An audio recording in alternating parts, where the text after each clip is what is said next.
ಈ ತಪ್ಪನ್ನ ಮಾಡಿದ್ರೆ ಗ್ರಾಮ ಪಂಚಾಯತಿ ಚುನಾವಣೆಗೆ ನಿಂತ್ಕೊಳ್ಳೋ ಅರ್ಹತೆಯನ್ನ ಕಳ್ಕೊತೀರಾ. 2026ನೇ ಚುನಾವಣೆಯ ಡೇಟ್ ಫಿಕ್ಸ್ ಆಗಿದೆ. ಹಾಗಾದ್ರೆ ಏನಿದು ಮಾಹಿತಿ ಎಲ್ಲ ಸಂಪೂರ್ಣವಾಗಿ ನೋಡೋಣ. ಅದಕ್ಕೂ ಮುನ್ನ ಗ್ರಾಮ ಪಂಚಾಯತಿ ಚುನಾವಣೆಗೆ ನಿಂತ್ಕೋಬೇಕು ಅನ್ಕೊಂಡಿದ್ರೆ ತಪ್ಪದೆ ಈ ವಿಡಿಯೋವನ್ನ ಲೈಕ್ ಮಾಡಿ.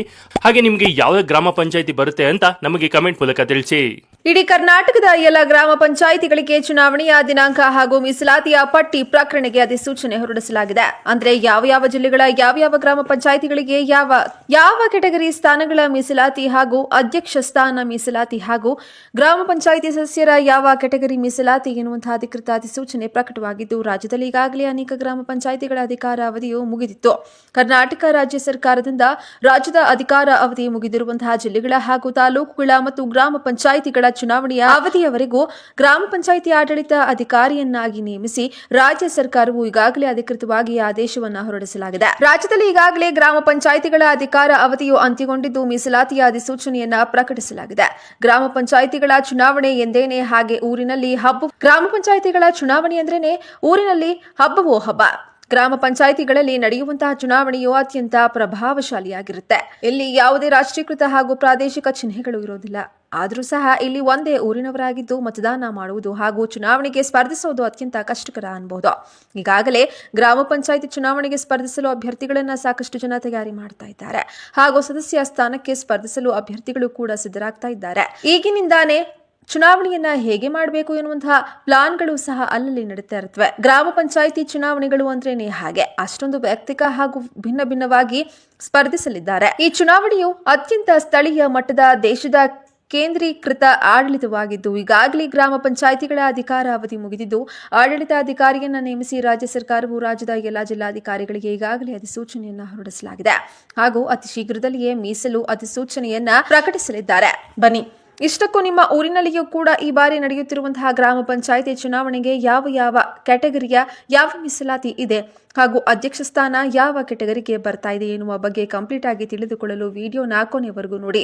ಹಾಗೂ ಗ್ರಾಮ ಪಂಚಾಯಿತಿ ಚುನಾವಣೆ ಯಾವ ತಿಂಗಳಂದು ನಡೆಯಲಿದೆ, ಮತದಾನ ದಿನಾಂಕ ಹಾಗೂ ಫಲಿತಾಂಶದ ದಿನಾಂಕವನ್ನು ತಿಳಿದುಕೊಳ್ಳಲು ವಿಡಿಯೋವನ್ನ ತಪ್ಪದೆ ನೋಡಿ. ನೀವು ಕೂಡ ಗ್ರಾಮೀಣ ಭಾಗದವರಾಗಿದ್ರೆ, ನಿಮ್ಮ ಊರಿನಲ್ಲಿಯೂ ಕೂಡ ಈ ಗ್ರಾಮ ಪಂಚಾಯಿತಿ ಇದ್ರೆ ಅಥವಾ ನಿಮ್ಮ ಊರು ಕೂಡ ಗ್ರಾಮ ಪಂಚಾಯಿತಿಗೆ ಒಳಪಡ್ತಾ ಇದ್ರೆ ತಪ್ಪದೆ ವಿಡಿಯೋಗೆ ಈಗಲೇ ಒಂದು ಲೈಕ್ ಮಾಡಿ. ಬನ್ನಿ ಕಂಪ್ಲೀಟ್ ಆಗಿ ಮಾಹಿತಿ ನೋಡೋಣ. ರಾಜ್ಯದ ಬಹುತೇಕ ಗ್ರಾಮ ಪಂಚಾಯಿತಿಗಳ ಚುನಾವಣೆ ಪ್ರತಿನಿಧಿಗಳ ಅಧಿಕಾರ ಅವಧಿ ಫೆಬ್ರವರಿ ಮಾರ್ಚ್ ತಿಂಗಳಲ್ಲಿ ಮುಗಿಯಲಿದೆ.